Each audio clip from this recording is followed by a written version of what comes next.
Hello everyone, मैं हूं आपकी मैथ्स टीचर। आज हम देखने वाले हैं chapter number 3, playing with numbers. We are playing with numbers. हम नंबर्स के साथ खेलने वाले हैं। चलो स्टार्ट करते हैं। सबसे पहले इंट्रोडक्शन। फर्स्ट है factors and multiples. If I suppose to write number 6, I can also write as a 3 into 2। 6 को हम 3 into 2 भी लिख सकते हैं। ओके तो ये हो जाएंगे फैक्टर्स और मल्टीपल्स। जो 3 and 2 है, ओके 6 इसके टेबल में, 3 के टेबल में भी आता है, 2 के टेबल में भी आता है, तो ये हो जाएंगे फैक्टर ऑफ 6। ओके और 3 के टेबल में भी 6 आता है, 2 के टेबल में भी 6 आता है, तो ये हो जाएगा मल्टीपल ऑफ 2 and 3। आया समझ में? यानी कि 3 के टेबल में भी 6 आता है, 2 के टेबल में भी 6 आता है, तो 6 क्या हो गया? 2 and 3 का मल्टीपल। 6 किसके टेबल में आता है? 2 के टेबल में आता है, 3 के टेबल में आता है और 1 के टेबल में आता है, तो ये सब हो जाएंगे 6 के फैक्टर। तो अगर हमें 6 के फैक्टर लिखने हैं तो हम क्या लिखेंगे? फैक्टर ऑफ 6 में 1, 2 and 3। आया समझ में? और अगर 6 के हमें मल्टीपल लिखने हैं तो हम क्या लिखेंगे? 6 1 जा 6, 6 2 जा 12, 6 3 जा 18। यानी कि मल्टीपल जब भी लिखना है तो हम क्या लिखेंगे? उसका टेबल। और फैक्टर लिखना है तो हमें याद रखना है कि फैक्टर यानी कि 6 जिसके भी टेबल में आता है वो सब बन जाएंगे 6 के फैक्टर। आया समझ में? 1 is a factor of all the number. अभी जो 1 है वो सारे नंबर का फैक्टर है, क्योंकि 1 के टेबल में सारे नंबर आते हैं। Every number is a factor of itself. यहां पे देखो, अगर मैं लिखूं मुझे 7 के फैक्टर लिखने हैं तो सबसे पहले 1 7 जा 7, तो 1 is the factor of all the number. And जो नंबर इटसेल्फ है यानी कि 7 है वो भी 7 का फैक्टर हो जाएगा। तो ये दो फैक्टर तो आपको समझ में आ गए। Number of factor is fixed. यहाँ पे देखो, नंबर ऑफ फैक्टर क्या होते हैं? फिक्स होते हैं। अगर मुझे 7 के फैक्टर लिखने हैं तो कौन से हो जाएंगे? जैसे 7 किसके टेबल में आता है? 1 into 7। 2 के टेबल में नहीं आएगा, 3 के टेबल में नहीं आएगा, 4 के टेबल में नहीं आएगा, फिर आएगा 7 के टेबल में। ओके तो 7 के जो फैक्टर है वो फिक्स होते हैं। तो फैक्टर क्या हो जाएंगे? फैक्टर ऑफ 7, एक हो जाएगा 1, एक हो जाएगा 7। यानी कि फैक्टर क्या होते हैं? फिक्स होते हैं। यहाँ पे देखो 2 फैक्टर है, किसी नंबर के 4 फैक्टर होंगे, किसी नंबर के 5 फैक्टर होंगे, लेकिन नंबर ऑफ फैक्टर्स क्या होते हैं? फिक्स होते हैं। इसी तरह नंबर ऑफ मल्टीपल्स इनफाइनाइट होते हैं। यानी कि अगर मुझे 7 के मल्टीपल लिखने हैं तो मैं क्या लिखूंगी? 7 के मल्टीपल, 7 के टेबल में जो भी नंबर आते हैं वो बन जाएंगे 7 के मल्टीपल्स। तो अगर मल्टीपल लिखने बैठे तो वो हो जाएंगे इनफाइनाइट। कैसे? यहाँ पे देखो 7 1 जा 7, 7 2 जा 14, 7 3 जा 21, 7 4 जा 28, 7 5 जा 35, 7 6 जा 42। इसी तरह 7 11 जा 7 12 जा, ये नंबर कभी खत्म नहीं होंगे। यानी कि जो फैक्टर्स होते हैं वो फिक्स्ड होते हैं। 2 होते हैं, 3 होते हैं, 4 होते हैं, लेकिन 5 होते हैं, लेकिन जो नंबर ऑफ मल्टीपल्स होते हैं कोई भी नंबर के वो होते हैं इनफाइनाइट। आया समझ में? नेक्स्ट देखते हैं, फैक्टर आर इक्वल टू और लेस देन दैट नंबर। जो फैक्टर होते हैं यानी कि अगर मैं 7 के फैक्टर देखूं तो या तो वो 7 से कम है या ज्यादा से ज्यादा कितना है? 7 है। उससे बड़ा कोई भी नंबर 7 का फैक्टर नहीं हो सकता। ओके तो जो फैक्टर होते हैं या तो वो इक्वल टू होते हैं या तो उससे छोटे होते हैं। मल्टीपल आर आइदर इक्वल और ग्रेटर। जो मल्टीपल होते हैं वो या तो बड़े होते हैं या तो उससे इक्वल होते हैं। जैसे यहाँ पे हमने 7 के मल्टीपल देखे, ओके तो या तो 7 से इक्वल है, सबसे छोटा मल्टीपल क्या है?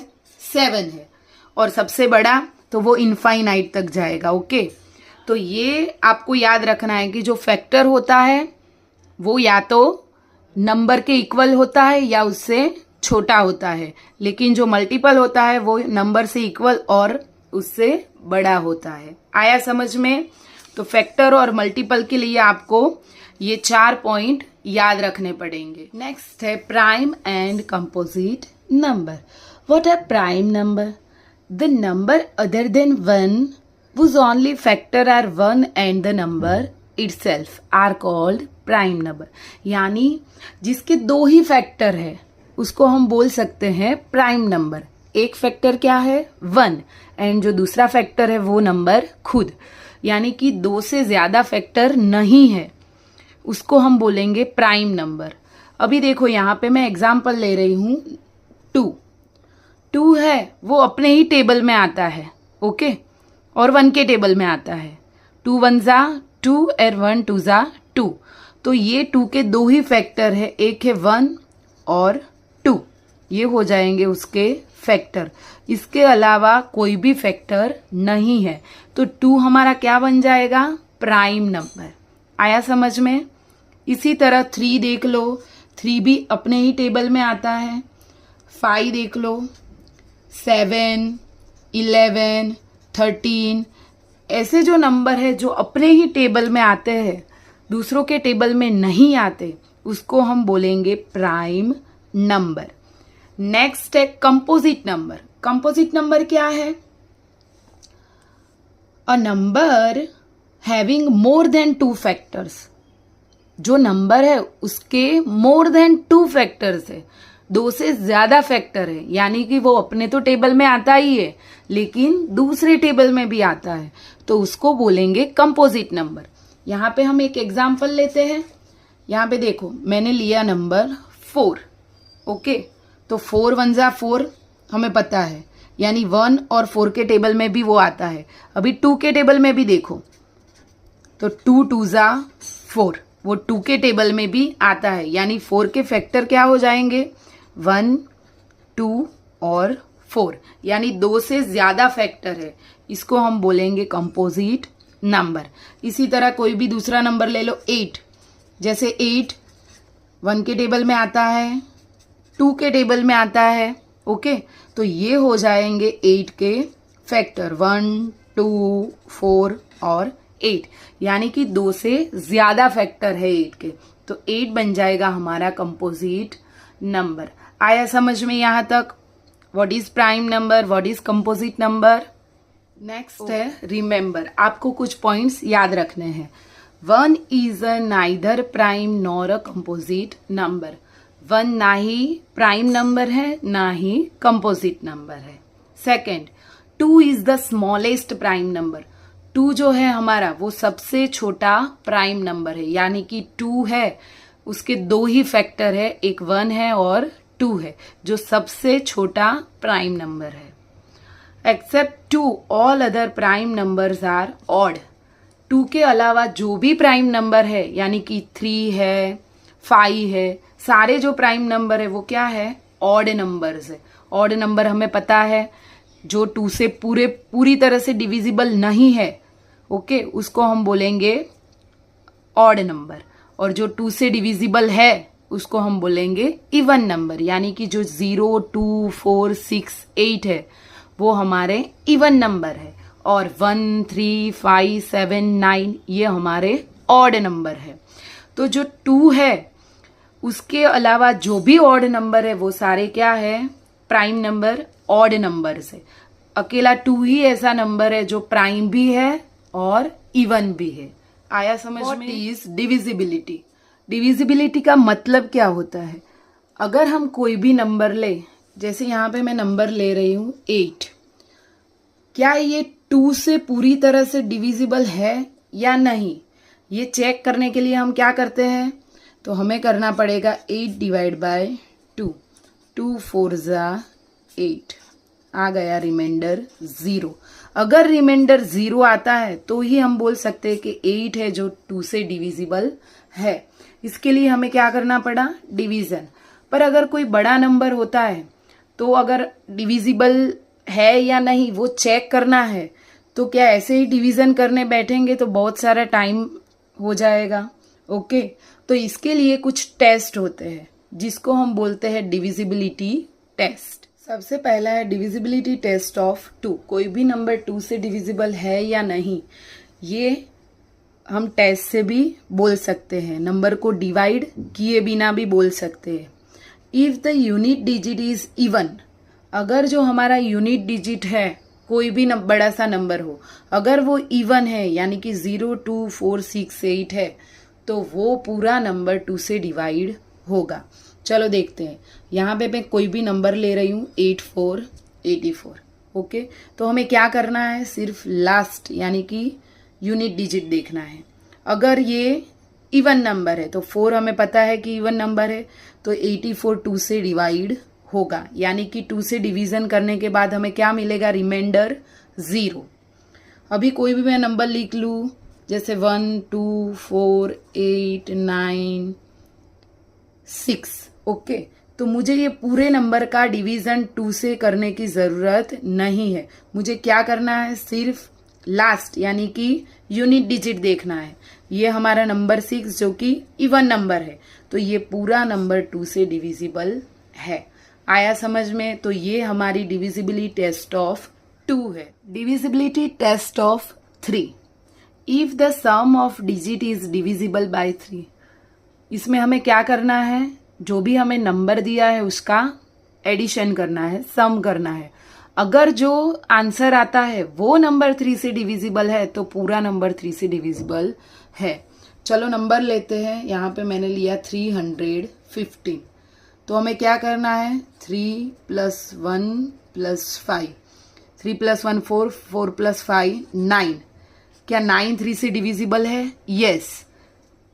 तो ये पूरा नंबर 3 से डिवाइड होगा। दूसरा कोई बड़ा नंबर ले लेते हैं, जैसे 6, 3, 2, 10। ओके, चलो इसको चेक करते हैं। तो 6 + 3 9, 9 + 9 18, 18 + 3 21। इन सब का आपको एडिशन करना है। क्या 21 3 के टेबल में आता है? यस। ओके, तो ये पूरा नंबर 3 से डिविजिबल है। आया समझ में? तो आपको जो भी नंबर दिए हैं उसका सम करके आपको चेक करना है। जो आंसर आता है क्या वो 3 से डिविजिबल है, तो पूरा नंबर 3 से डिवाइड होगा। ये है हमारी डिविजिबिलिटी टेस्ट ऑफ 4। 4 में आपको क्या देखना है, if the last 2 digit is divisible bye 4। 4 में आपको लास्ट के 2 डिजिट देखने हैं। अगर वो 4 से डिविजिबल है तो पूरा नंबर 4 से डिवाइड होगा। चलो देखते हैं एग्जाम्पल के थ्रू। यहाँ पे मैं नंबर ले रही हूँ 644। तो आपको क्या करना है, लास्ट के 2 डिजिट देखने हैं और इसको 4 से डिवाइड करना है।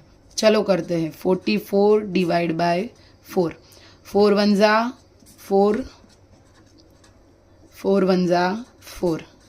ये पूरी तरह से डिवाइड हो सकता है 4 से, यानी कि रिमाइंडर क्या बचता है, 0। तो ये नंबर 4 से डिविजिबल होगा। दूसरा कोई बड़ा नंबर लेते हैं।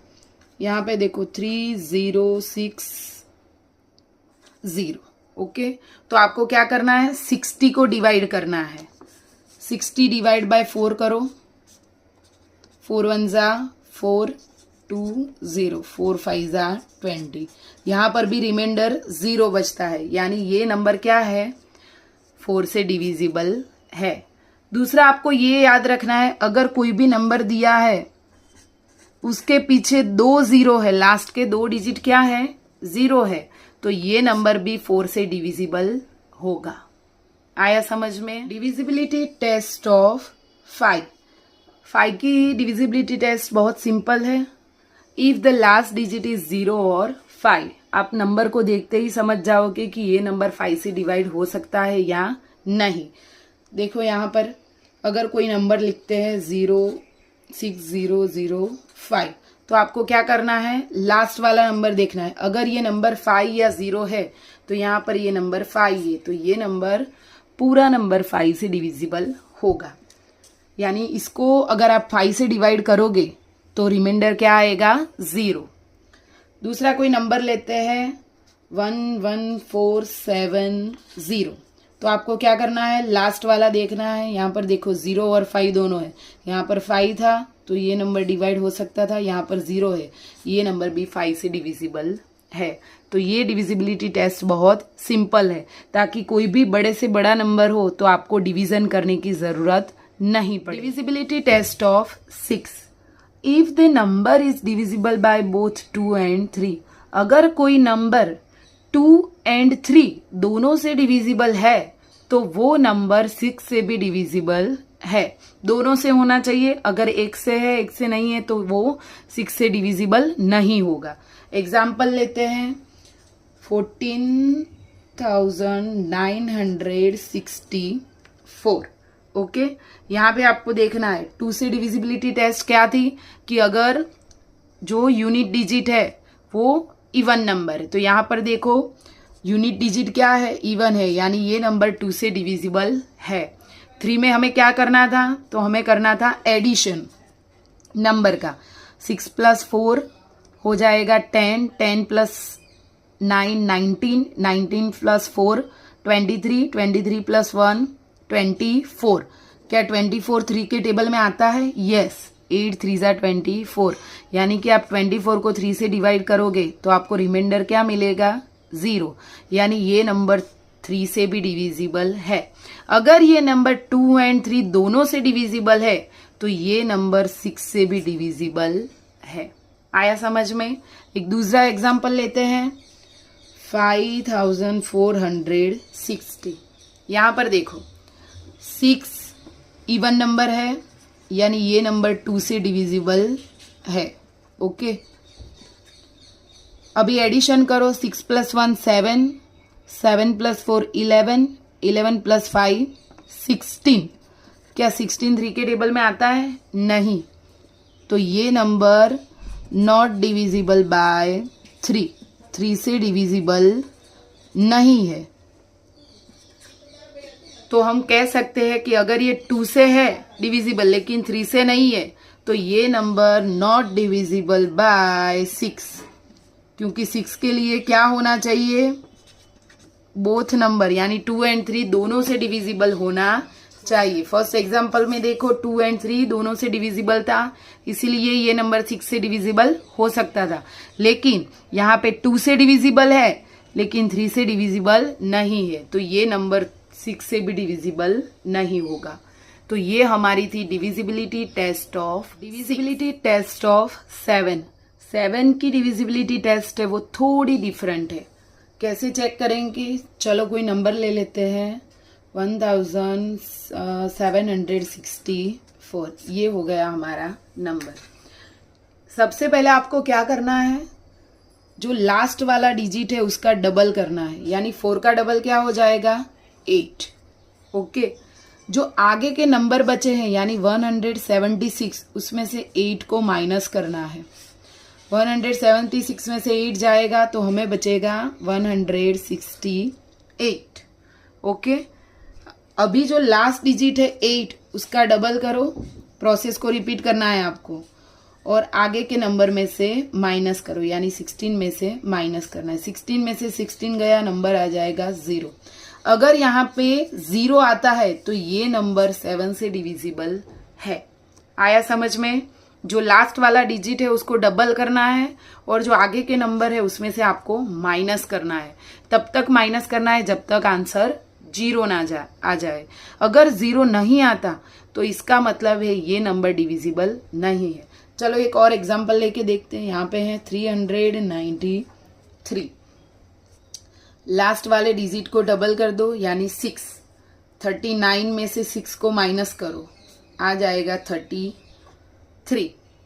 ओके, 3 को डबल करो 6, 3 में से 6 जाएगा, आ जाएगा answer -3।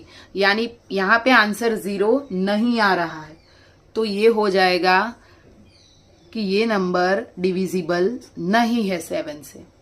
Okay, divisibility test of 8। If the last 3 digit is divisible by 8, अगर लास्ट के 3 नंबर है वो 8 से डिवाइड हो सकते हैं, यानी उसको डिवाइड करके रिमाइंडर 0 आता है, तो वो पूरा नंबर 8 से डिवाइड होगा। यहाँ पे आप देख सकते हो कि 8 और 4 की डिविजिबिलिटी टेस्ट थोड़ी सेम है। 4 में आपको क्या करना था, लास्ट के 2 डिजिट को 4 से डिवाइड करना था। यहाँ आपको लास्ट के 3 डिजिट को 8 से डिवाइड करना है। एग्जाम्पल लेते हैं 2856। तो आपको ये 3 डिजिट को 8 से डिवाइड करके देखना है। चलो करते हैं। 856 डिवाइडेड बाय 8। 8 1 ज़ा 8, 5 को नीचे उतारो, 0 6, 8 7 ज़ा 56। तो यहाँ पे आप देख सकते हो कि रिमाइंडर 0 आया है, यानी ये नंबर क्या है, 8 से डिविजिबल है। अगर लास्ट में 3 0 है, यहाँ पर देखो, तो भी ये नंबर 8 से डिविजिबल होगा। आया समझ में? देखते हैं divisibility test of 9। If the sum of digit is divisible by 9। 9 और 3 की डिविजिबिलिटी टेस्ट सेम है। 3 में क्या करते थे हम, 3 में जो भी नंबर दिया है उसका सम करते थे, और अगर वो आंसर 3 से डिविजिबल था तो नंबर 3 से डिवाइड हो सकता था। यहाँ पर भी सेम करना है। अगर मैं कोई नंबर ले लूँ 5292, ओके, तो आपको क्या करना है, सम करना है। 9 + 2 11, 11 + 5 16, 16 + 2 18। क्या 18 9 से डिवाइड हो सकता है? यस। 18 को 9 से डिवाइड करो तो 9 2 ज़ा 18, यानी हमें रिमाइंडर 0 मिल रहा है। तो ये पूरा नंबर 9 से डिविजिबल है।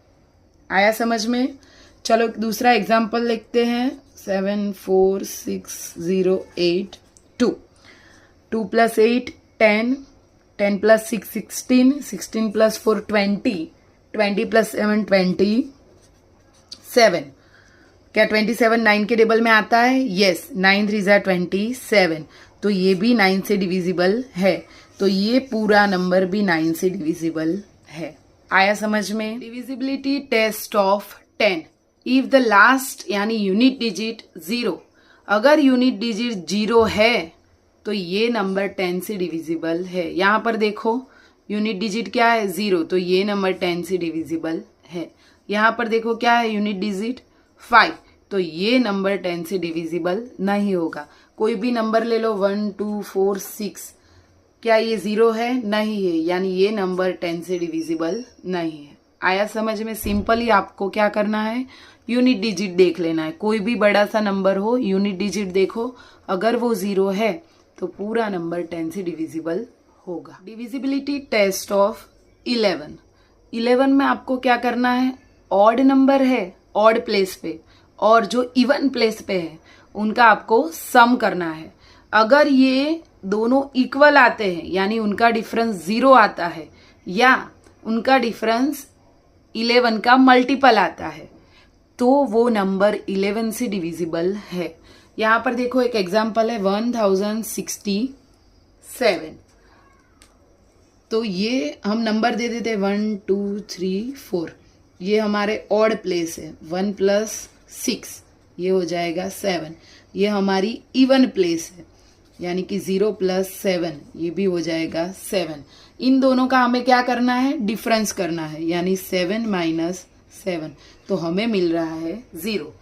0 मिलता है तो ये नंबर 11 से उसका डिविजिबल है। यहाँ पे एक दूसरा नंबर दिया है, इसको भी हम नंबर लिख लेते हैं ताकि हमें ऑड और इवन प्लेस पता चले। सबसे पहले हम ऑड प्लेस का प्लस करते हैं। 6 + 6 + 8, 6 + 6 12, 12 + 8 ये हो जाएगा 20। अभी इवन प्लेस का करते हैं। 2 + 7 ये हो जाएगा 9। अभी हमें क्या करना है, इन दोनों का डिफरेंस 20 - 9, तो ये हमें मिलेगा 11, यानी कि ये है 11 का मल्टीपल। ओके, अगर हमें डिफरेंस करके 0 मिलता है और 11 का मल्टीपल मिलता है तो ये नंबर 11 से डिविजिबल है। आया समझ में? एक और एग्जाम्पल देखते हैं 11 से, जैसे 128, ये हमारी 1 2 3, ऑड इवन प्लेस को प्लस करो, पहले ऑड प्लेस 1 + 8, ये हो जाएगा 9। इवन प्लेस पे कौन है? 2 है। ओके, 9 - 2 करो, ये मिलेगा 7। 7 ना ही 11 का मल्टीपल है ना ही 0 है, तो ये नंबर डिविजिबल नहीं होगा। आया समझ में? तो ये थी हमारी डिविजिबिलिटी टेस्ट ऑफ 11। नेक्स्ट हमारा टॉपिक है कॉमन फैक्टर। फैक्टर हमें पता है कि कोई भी नंबर उसके टेबल में, जिसके टेबल में आता है वो हो जाएगा उसका फैक्टर। यानी यहाँ पे अगर हमें 4 के फैक्टर लिखने हैं तो 4 किसके टेबल में आता है? एक 1 के टेबल में आता है, 2 2 4 2 के टेबल में आता है, 3 के टेबल में नहीं आएगा, और 4 अपने टेबल में आता है, यानी 4 के टेबल में आता है। तो 1 2 4 हो जाएंगे 4 के फैक्टर। अभी 18 के फैक्टर देखते हैं। 18 आता है 1 के, 1 तो सबका फैक्टर है। 18 2 के टेबल में भी आता है, 3 6 3 के टेबल में भी आता है, 4 के टेबल में नहीं आएगा, 5 के टेबल में नहीं आएगा, 6 3 6 के टेबल में आता है, 7 में नहीं आएगा, 8 में नहीं आएगा, 9 के टेबल में आता है, और 18 के टेबल में आता है। तो ये हो जाएंगे हमारे 18 के फैक्टर। अभी आपको देखना है कॉमन फैक्टर, यानी 4 और 18 में कॉमन कौन है। तो सबसे पहले तो है 1, ओके, 2 भी दोनों में है, अभी कोई और फैक्टर दोनों में नहीं है, तो 4 और 18 के कॉमन फैक्टर हो जाएंगे 1 और 2। आया समझ में? और एक एग्जाम्पल और लेते हैं, यहाँ पे है 4 और 15, तो 4 के फैक्टर तो हमें पता है 1 2 और 4। 15 के क्या होंगे? 15 1 के टेबल में आता है, फिर 3 के टेबल में आता है, 5 के टेबल में आता है, और अपने ही यानी कि 15 के टेबल में आता है। अभी इसके कॉमन फैक्टर देखें तो कौन से हैं? तो यहाँ पर देखो, एक 1 है, यहाँ पे 2, यहाँ पे नहीं है 2, यहाँ पे 4, यहाँ पर 4 नहीं, यानी 1 के अलावा कोई भी और फैक्टर कॉमन नहीं है, तो इसका कॉमन फैक्टर आएगा 1। तो ऐसे दो नंबर कि जिसका कॉमन फैक्टर ओनली 1 ही है, तो इसको हम बोलेंगे को प्राइम नंबर। क्या बोलेंगे? को प्राइम नंबर। यानी जो 4 और 15 है वो क्या हो जाएंगे? को प्राइम नंबर। ऐसे दो नंबर जिसका कॉमन फैक्टर ओनली 1 ही आता है आंसर, तो इसको हम बोलते हैं को प्राइम नंबर। आया समझ में? Common multiple. तो मल्टीपल हमें पता है कि 4 के टेबल में जो भी नंबर आते हैं वो हो जाएंगे उसके मल्टीपल। यानी कि यहाँ पे अगर हम 4 के मल्टीपल लिखे तो 4 2 8, 4 3 12, 4 4 16, 4 5 20, 4 6 24, 4 7 28। ओके, इसी तरह आगे एक्सटेंड करते जाएंगे तो हमें मल्टीपल मिलता जाएगा। अभी देखते हैं 6 के मल्टीपल। 6 12, 6 3 18, 6 4 24, 6 5 30, 6 6 36। इसी तरह 6 के भी आगे मल्टीपल मिलते जाएंगे। अब हम देखें तो इन दोनों में कॉमन कौन से मल्टीपल है, तो चलो स्टार्ट करते हैं। यहाँ पे 12 4 का मल्टीपल भी है और 6 का मल्टीपल भी है। दूसरा 24, तो 24 भी दोनों का मल्टीपल है, तो यानी इसके कॉमन मल्टीपल हो जाएंगे 12 24। यहाँ आप आगे आगे एक्सटेंड करोगे तो यहाँ पर आपको कॉमन मल्टीपल भी मिलते जाएंगे। तो अगर आपको लिखा है कि 5 मल्टीपल करने हैं, 2 मल्टीपल कॉमन लिखने हैं, तो उसी तरह आपको मल्टीपल लिखने पड़ेंगे। आगे एक्सटेंड करते ही जाओगे तो मल्टीपल तो हमारे इनफाइनाइट है। ओके, तो कॉमन मल्टीपल भी बहुत सारे मिलेंगे आपको। नेक्स्ट है प्राइम फैक्टराइजेशन।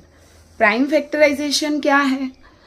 प्राइम फैक्टराइज यानी अगर कोई भी नंबर है उसको हम ब्रेक करें उसके प्राइम फैक्टर में, तो उसको हम बोलेंगे प्राइम फैक्टराइजेशन। जैसे यहाँ पे मैं नंबर ले रही हूँ 90, इसको हम डिवाइड करेंगे 10 इंटू 9। ओके, अभी फर्दर डिवाइड करते हैं, ये हो जाएगा 5 इंटू 2 और ये हो जाएगा 3 इंटू 3। तो हमें यहाँ पे 90 के फैक्टर मिलेंगे 2, 3 और 5। तो ये हो जाएगा प्राइम फैक्टराइजेशन। कोई भी नंबर है उसको अपने प्राइम फैक्टर में डिवाइड करना। अगर कोई बड़ा नंबर है तो उसकी दूसरी भी मेथड है। जैसे यहाँ पे कोई नंबर है 980। ओके, तो इसको हम ऐसे भी डिवाइड कर सकते हैं। जैसे पहला नंबर लेते हैं 2, यहाँ पे इवन नंबर है यानी ये 2 से डिविजिबल होगा। 2 4 ज़ा 8, 2 9 ज़ा 18 और 0, 490, 2 ज़ा 980। फिर से ये नंबर 2 से डिविजिबल होगा। 2 2 ज़ा 4, 2 4 ज़ा 8 और 2 5 ज़ा 10। ओके, अब ये नंबर यहाँ पे लास्ट वाला डिजिट 5 है तो ये नंबर 5 से डिविजिबल होगा। 5 4 ज़ा 20 और 5 9 ज़ा 45। अब ये नंबर 7 से डिविजिबल होगा। 7 7 ज़ा 49 और लास्ट में 7 1 ज़ा 7। तो ये भी उसके हो गए प्राइम फैक्टर। तो 2 मेथड है प्राइम फैक्टराइजेशन की, कोई सी भी मेथड कर लो, आंसर हमेशा सेम ही मिलेगा। आया समझ में? अगर बड़ा नंबर है तो आप इसी तरह प्राइम फैक्टराइजेशन करो, अगर छोटा नंबर है तो इस तरह भी, फैक्टर ट्री बोलते हैं इसको, इस फैक्टर ट्री मेथड से भी आप प्राइम फैक्टराइजेशन कर सकते हो। अब है HCF, हाईएस्ट कॉमन फैक्टर। अभी हमें ढूंढना है सबसे बड़ा जो कॉमन फैक्टर है, उसको हम बोलेंगे HCF। ओके, तो उसके लिए मैंने यहाँ पे 3 नंबर लिए हैं, 20, 28 और 36। सबसे पहले हम अलग अलग तरीके से उसका प्राइम फैक्टराइजेशन करेंगे। यहाँ पे 20 का करते हैं तो 2 से करें तो 10, फिर से 2 से होगा 5, फिर होगा 5 1 ज़ा 5। तो ये हमें मिल गए हैं 20 के फैक्टर। कौन कौन से है? 2 इंटू 2 इंटू 5। इसी तरह से हम 28 के फैक्टर भी कर लेते हैं। 2 से करेंगे 14 2 ज़ा 28, फिर से 2 से होगा 7 2 ज़ा 14 और 7 1 ज़ा 7। तो 28 के हमें फैक्टर मिलेंगे 2 इंटू 2 इंटू 7। अभी 36 के देख लेते हैं। 2 से कर 18 2 ज़ा 36, 2 9 ज़ा 18। 3 से करते हैं अभी, 3 3 ज़ा 9 और लास्ट में 3 1 ज़ा 3। तो हमें यहाँ पे 36 के फैक्टर मिलेंगे 2 इंटू 2 इंटू 3 इंटू 3। तो इसी तरह आपको क्या करना है, सारे प्राइम फैक्टराइजेशन से फैक्टर निकाल लेना है। फिर आपको देखना है कि हाईएस्ट कॉमन फैक्टर के लिए आप क्या करोगे, तो तीनों में जो कॉमन है वो नंबर आपको ले लेना है, यानी इसका HCF हो जाएगा। यहाँ पर देखो 2 है, यहाँ पर भी 2 है, यहाँ पर भी 2 है, तो ये हो जाएगा 2। दूसरा कोई कॉमन है? यस, ये 2 भी सब में कॉमन है तो ये 2 भी आ जाएगा। अब और कोई नंबर है? यहाँ पर 5 है लेकिन इन दोनों में नहीं है। यहाँ पर 7 है, इन दोनों नंबर में 7 नहीं है। यहाँ पर 3 है, इन दोनों में 3 नहीं है। तो अब इसका HCF हो जाएगा 4। आया समझ में? तो इसी तरह आपको प्राइम फैक्टराइजेशन करके कॉमन फैक्टर को कर लेना है अलग और इनका मल्टीप्लिकेशन करके आपको HCF मिल जाएगा। तो ये हो जाएगा आपका हाईएस्ट कॉमन फैक्टर। नेक्स्ट है LCM, लोएस्ट कॉमन मल्टीपल। पहले हमने देखा HCF जो था हाईएस्ट कॉमन फैक्टर था, यहाँ पे हमें क्या लिखना है? Lowest common multiple. यहाँ पे मैंने एक एग्जाम्पल लिया है 3 and 4। तो मल्टीपल हमें पता है कैसे लिखते हैं। 3 के मल्टीपल क्या हो जाएंगे? 3 का टेबल, 3 1 ज़ा 3, 3 2 ज़ा 6, 3 3 ज़ा 9, 3 4 ज़ा 12, 3 5 ज़ा 15, 3 6 ज़ा 18, 3 9 ज़ा 27। इसी तरह 4 के लिख लेते हैं। 4 1 ज़ा 4, 4 2 ज़ा 8, 4 3 ज़ा 12, 4 4 ज़ा 16, 4 5 ज़ा 20, 4 6 ज़ा 24। अब यहाँ पे आपको देखना है कि इन दोनों में सबसे छोटा मल्टीपल कौन सा है जो कॉमन है। 3 में भी है, 4 में भी है। तो आप यहाँ देख रहे हो कि 12 इसमें भी है, इसमें भी है, और वो सबसे छोटा मल्टीपल है, यानी इसका एलसीएम हो जाएगा 12। आया समझ में? ये तो बहुत छोटे नंबर थे तो हमने इसी तरह एलसीएम निकाल लिया। अगर बड़े नंबर है तो आप कैसे फाइंड आउट करोगे? इसके लिए आपको क्या करना है, यहाँ पे देखो मैंने एक और एग्जाम्पल लिया है 24 एंड 90 का। तो आपको दोनों को साथ में ऐसे लिख देना है। चलो पहले 2 से करते हैं। तो 12 2 ज़ा 24, 45 2 ज़ा 90। अभी 2 से होगा, 6 2 ज़ा 12, इसका 2 से नहीं होगा तो इसी तरह नंबर लिख लो। फिर से 2 से करो, 3 2 ज़ा 6, यहाँ पे 45। अब करेंगे 3 से, 3 1 ज़ा 3, 15 3 ज़ा 45। फिर से 3 से होगा, यहाँ पे 1, 5 3 ज़ा 15। फिर से करो 5 से, 5 1 ज़ा 5। आया समझ में? अभी आपको क्या करना है, इनको मल्टीप्लाई करना है। तो इसका एलसीएम कैसे निकालोगे? 2 इंटू 2 इंटू 2, 3 इंटू 3 इंटू 5। इनको मल्टीप्लाई करके आपको मिलेगा एलसीएम 24 और 90 का। चलो मल्टीप्लाई करते हैं। 2 2 ज़ा 4, 4 2 ज़ा 8, 3 3 ज़ा 9, 9 5 ज़ा 45। 45 इंटू 8 करेंगे तो हमें एलसीएम मिल जाएगा 360। आया समझ में? तो आप दोनों तरीके से एलसीएम निकाल सकते हो। अगर कोई छोटा नंबर है तो आप इसी तरह लोएस्ट कॉमन मल्टीपल देख लो, अगर बड़ा नंबर है तो इसी तरह आप एलसीएम निकाल सकते हो। आया समझ में? हमारी इंट्रोडक्शन का लास्ट टॉपिक था। अब आगे के लेक्चर में हम देखने वाले हैं एक्सरसाइज 3.1।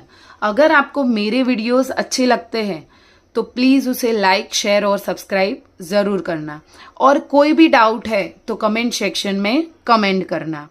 आज के लिए बाय।